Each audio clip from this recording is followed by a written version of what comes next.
आज के वीडियो में जो स्टार्टर रहते हैं डीसी मोटर उसके बारे में हम जानेंगे, यानी जो डीसी मोटर के स्टार्टर हम डीसी जो मोटर हमारी मशीन उसके लिए हम क्यों यूज़ करते हैं डीसी स्टार्टर उसके बारे में हम जानेंगे। और साथ ही साथ यहाँ पे हम जो डीसी मोटर के जो स्टार्टर है हमारे 2 पॉइंट 3 पॉइंट और 4 पॉइंट स्टार्टर आते हैं तो उनके पार्ट्स के बारे में सीखेंगे कि जो भी आप यहाँ पे पार्ट्स देख सकते हैं जो भी है हमारे, तो पार्ट्स कैसे काम करते हैं, क्या उसका नाम है, ठीक है।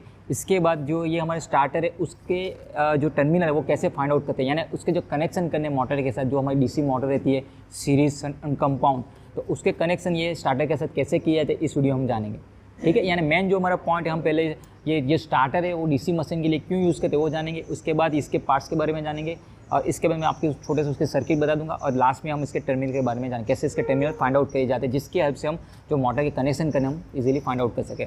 तो सबसे पहली चीज़ जो हमारी डीसी स्टार्टर है तो वो मोटर के लिए क्यों यूज़ करते हैं, क्यों हम जो हमारी डीसी मशीन है उसके लिए क्यों हम ये स्टार्टर का यूज़ करते हैं। तो उसका मेन पहला रीज़न, जो हमारी डीसी मोटर होती है तो उसके अंदर जो आर्मेचर और फील्ड वाइंडिंग होती है, तो जो आर्मेचर वाइंडिंग होती है उसका रेजिस्टेंस काफ़ी लो रहता है, लो रेजिस्टेंस रहता है, यानी कि जो हमारा आर्मेचर होगी वाइंडिंग तो उसका 1 ओम से भी रेजिस्टेंस काफ़ी कम रहता है।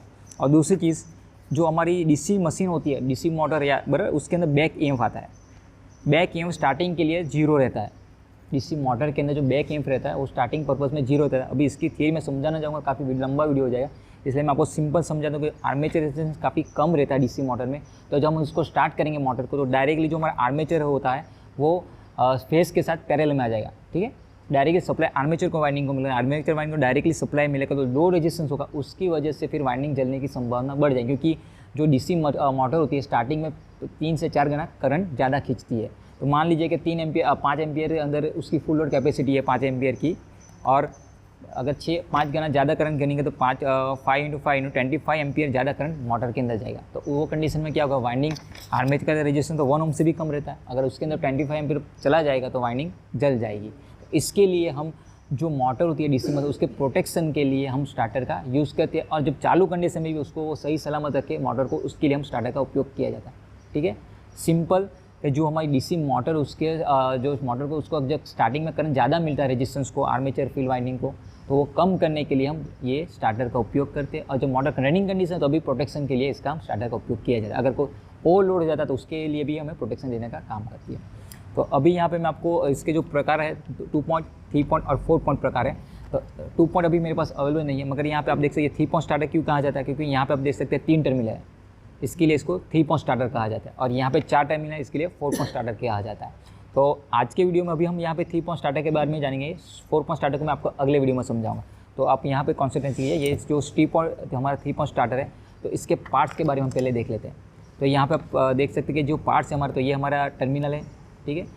और ये जो आप देख सकते इससे ओवरलैर कॉइल कहा जाता है, यानी जब लोड बढ़ जाएगा, अगर मोटर आपकी 4 एम्पियर की कैपेसिटी और 5-6 एम्पियर करंट बढ़ेगा तो ये ओवरलैर जो होती है वो टिपिंग करने का काम करे। वो कैसे वर्क करते हैं मैं बाद में समझा दूँ, ठीक है। यानी ओवरलोड, तो इसके जो वाइंडिंग की जाती है तो उसके जो टर्न्स होते हैं वो मोटे होते हैं और कम रहते हैं, ठीक है। मोटे रहते हैं कम, यानी इसका रेजिस्टेंस थोड़ा कम रहता है।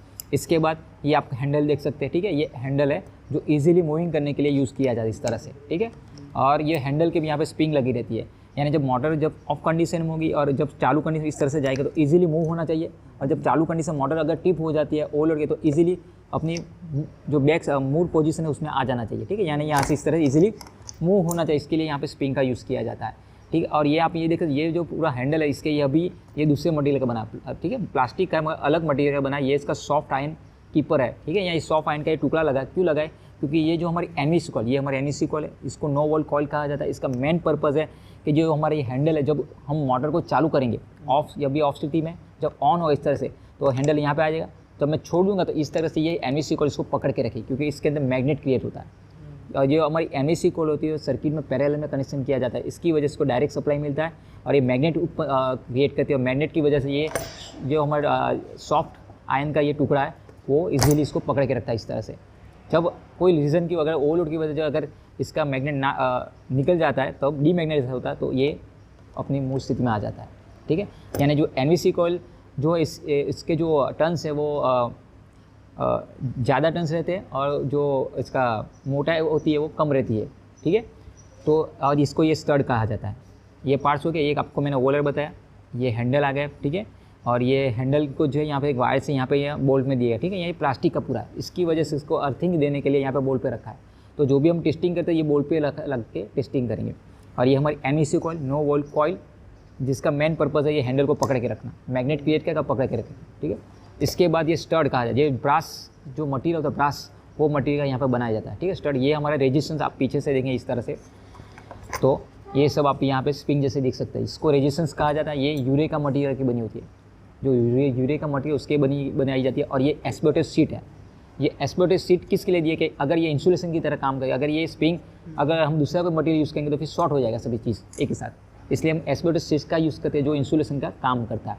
और इसके जो कनेक्शन ये स्टड देख सकते हैं इस तरह से यहाँ पे दिया है, और यहाँ इसका यहाँ से फिर यहाँ पे दिया है, इसका यहाँ से फिर यहाँ पे दिया है, इसका यहाँ से फिर यहाँ पे दिया है। इस तरह से दूसरे वायर से लेके हम यहाँ पे ऊपर वायर से लेके यहाँ पे लाया, ठीक है। ये स्टड पे लेके आया पीछे से, यानी वन टाइप ऑफ रेजिस्टेंस है हमारा, ठीक है। यानी ये कंडीशन में हम करेंगे, ये हमारा स्टार्टिंग रेजिस्टेंस होगा। जब धीरे हम इसको हैंडल को घुमाते जाएंगे तो हमारा रेजिस्टेंस कम होता जाएगा, और ये कंडीशन में टोटली रेजिस्टेंस कम हो जाएगा, जिससे कि मोटर को फुल लोड कैपेसिटी में वर्क करिए।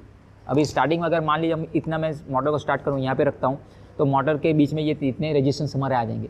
तो जितने रेजिस्टेंस आएंगे तो मोटर को कम वोल्टेज मिलेगा, मोटर जो आर्मेचर को भी कम वोल्टेज चाहिए, तो धीरे धीरे स्पीड में घूमेगी, फिर मोटर फुल स्पीड में धीरे धीरे हम मूव करते जाएंगे, फुल स्पीड में घूमेगी, और मोटर फिर अपनी जो रेटेड स्पीड उस पर घूमेगी, जिससे कि मोटर की वाइंडिंग जलेगी नहीं। इसलिए हम ये स्टार्टर का उपयोग, वन टाइप ऑफ अपने रेगुलेटर देखा, पंखा का रेगुलेटर किस तरह से काम करता है, 1 2 3 4 इस तरह से ये हमारा स्टार्टर का ही काम करता है। और एक चीज़ यहाँ पे हम देख लेते हैं, यहाँ पे आप देखिए 2 पॉइंट देख सकते हैं, ये इसको टिपिंग लीवर कहा जाता है।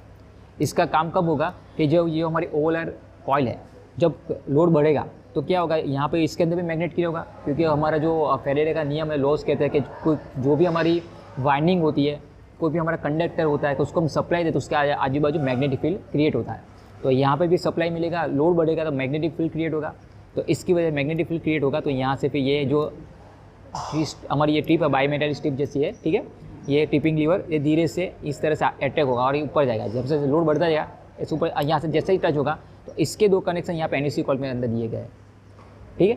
तो आपको मैं एक सर्किट बता देता हूँ तो आपको समझने में आसानी होगी। तो यहाँ पे 3 पॉइंट स्टार्टर की हम सर्किट देख लेते हैं। तो ये हमारे 3 पॉइंट स्टार्टर की सर्किट है, इस तरह ये आप देख सकते हैं। तो यहाँ पे आपको मैं समझाता जाता हूँ, ये हमारा फेज आएगा इस तरह से ओवरलोड में जाएगा और यहाँ से हैंडल में आता है, और ये जो हमारे रेजिस्टेंस है, और ये रेजिस्टेंस का जो पीछा चला यहाँ से जो हमारा जाएगा आर्मेचर में। अगर आप सन मोटर के कनेक्शन करते हो तो आर्मेचर में जाएगा, और फील्ड के करते हो तो फील्ड का हमारा यहाँ से ये यहाँ से इस तरह से एक NEC कॉइल में आएगा, वहाँ से फिर ये हमारी फील्ड में जाएगा।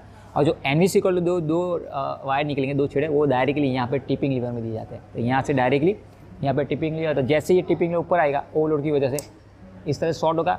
जैसे ये शॉर्ट होगा ये दोनों पॉइंट, तो ये जो NEC कॉइल का जो मैग्नेट क्रिएट हो रहा है एक ये कंडीशन में, तो वो डीमैग्नेटाइज हो जाएगा, यानी इसका मैग्नेट खत्म हो जाए। जैसे ही खत्म हो जाएगा तो ये अपना हैंडल छूट जाएगा और मोटर बंद हो जाएगी, ठीक है। यानी कोई भी फोल्ड होता है तो इस तरह से ओवरलोड के सामने प्रोटेक्शन देती है। और मान लीजिए आपकी मोटर चालू ये कंडीशन में और लाइट चली जाएगी तो मैग्नेट खत्म हो जाएगा, तो ये फिर अपनी मूल स्थिति में आ जाएगी। तो अगर फिर से लाइट आएगी तो चालू नहीं होगी, अगर कोई तो वो अपनी मूल स्थिति में इस तरह से आ जाएगा। अगर कोई कंडीशन मोटर अब दूसरी कोई चीज़ हम यूज़ करते हैं, मोटर अगर लाइट भी चलेगा तो मोटर ऐसे ही ऑन रहता है, तो जैसे ही लाइट आएगी तो क्या होगा, full load direct full supply direct motor को मिलेगा और मोटर की वाइंडिंग जल जाएगी। इसकी वजह से हम ये NEC कॉइल यूज़ करते हैं, जिससे कि लाइट चली जाती है तो भी ये हैंडल को छोड़ देगा, ठीक है। ये इसका मेन पर अभी आपको मैं टेस्टिंग बताता हूँ किस तरह से इसके जो टर्मिनल होते हैं, इसके अंदर 3 टर्मिनल आते हैं, L, A और F। एक आर्मेचर का होगा, एक फील्ड के रहेगा। क्योंकि सर्किट में आप देख सकते हैं यहाँ पे ये हम सीरीज टेस्टिंग बोर्ड का यूज़ करेंगे, यहाँ पे लगा देते हैं। और ये आप ओके, ठीक है, ये हमें सीरीज टेस्टिंग बोर्ड का यूज़, इसके जो टर्मिनल कैसे फाइंड किया जाता है वो बता देते हैं। तो यहाँ पे L होगा, एक आर्मेचर और फील्ड का होगा, ठीक है। तो इसमें से कौन सा L का है, कौन सा आर्मेचर और कौन सा फील्ड का, वो कैसे पता करेंगे। तो मान लीजिए हम जो ये आपके 3 टर्मिनल है 1 2 और 3, ठीक है। तो मैं एक हैंडल पर रखता हूँ, यहाँ पे हैंडल पर रखता हूँ, और यहाँ पे कोई भी टर्मिनल यहाँ पे रखूँगा तो क्या होगा, यहाँ से जाएगा, यहाँ तक आएगा, और बीच में रेजिस्टेंस आएगा। यहाँ ऑफ स्थिति में होता है बल्ब ग्लो नहीं होगा, और अगर ए कंडीशन में रखता हूँ तो यहाँ पे आगे ऑफ, यहाँ बल्ब ग्लो नहीं होगा। मगर ये हैंडल को मैं यहाँ पे L पे रखता हूँ यहाँ पे, तो ये इसका पाथ कम हो जाएगा तो बल्ब ग्लो होगा। यानी 3 टर्मिनल से जिस कंडीशन में हैंडल पे रख के चेक करूँगा इस तरह से, जिसमें बल्ब ग्लो होगा वो हमारा होगा L, ठीक है। और फिर दूसरा स्टड में यहाँ जो स्टड है यहाँ पे रखूँगे यहाँ पे। इसके बाद हम चेक करेंगे आर्मेचर और फील्ड का कौन सा है। तो मान लीजिए मैं यहाँ पे रखा है, मैंने यहाँ पे रखा, तो ये कंडीशन देखिए, तो आर्मेचर फुल ग्लो होगा। और यहाँ पे फील्ड पे रखता हूँ तो ये इस तरह से NEC कॉइल में जाएगा, फिर यहाँ से आएगा, फिर यहाँ से ये रेजिस्टेंस बीच में आ जाएगा, और फिर तो बल्ब यहाँ पे कम ग्लो होगा, यानी आर्मेचर में फुल ग्लो होगा और फील्ड में कम ग्लो होगा। तो अभी हम चेक कर लेते हैं। तो पहले मैं हैंडल पे रखता हूँ। तो ये देखिए मैंने ऑलरेडी बताया ये प्लास्टिक का अलग मटेरियल से बना, इसकी वजह से यहाँ पे ग्लो नहीं हो रहा। इसका मैंने स्क्रू यहाँ पे रखा, ठीक है, निकाल के रखा है। यहाँ से हम इसको मेज़र कर सकते हैं इस तरह से, ठीक है। तो यहाँ पे रखेंगे। अभी बारी बारी में चेक करता हूँ। तो ये देखिए ये पहले टर्मिनल बल्ब हमारा ग्लो हो रहा है, यानी ये हमारा L हो गया, ठीक है, क्योंकि हमने यहाँ से इस तरह से इसका मेज़र किया है हैंडल से लेके। ये हमारा L हो गया हैंडल से लेके। अब बाकी के हमें आर्मेचर फील्ड कौन से वो पता नहीं, तो मैं स्टार पे रखूँगा यहाँ पे और इस तरह से दोनों बारी बारी लगा दूँ। अगर ये आर्मेचर पर रखूँगा तो इस तरह से बल्ब फुल ग्लो होगा और फील्ड पे रखता हूँ तो बल्ब कम ग्लो होगा। तो ये स्टार पे लगा रहा हूँ इस तरह से और ये देखिए, और ये यहाँ पे बल्ब फुल ग्लो हो रहा है, देख सकते हैं, और यहाँ पे कम ग्लो हो रहा है। ये फुल और एक कम, तो ये फुल वाला हमारा आर्मेचर और एक कम वाला फील्ड। यानी इस तरह से हम फाइंड आउट कर सकते हैं। ये L यहाँ से स्टार पर रखेंगे, ये फुल ग्लो हो रहा है हमारा आर्मेचर, ये फील्ड। तो इस तरह से हम 3 पॉइंट स्टार्टर के टर्मिनल फाइंड आउट कर सकते हैं L, A और F। और इसी तरह आप सन मोटर के कनेक्शन करके 3 पॉइंट स्टार्टर को चालू कर सकते हैं।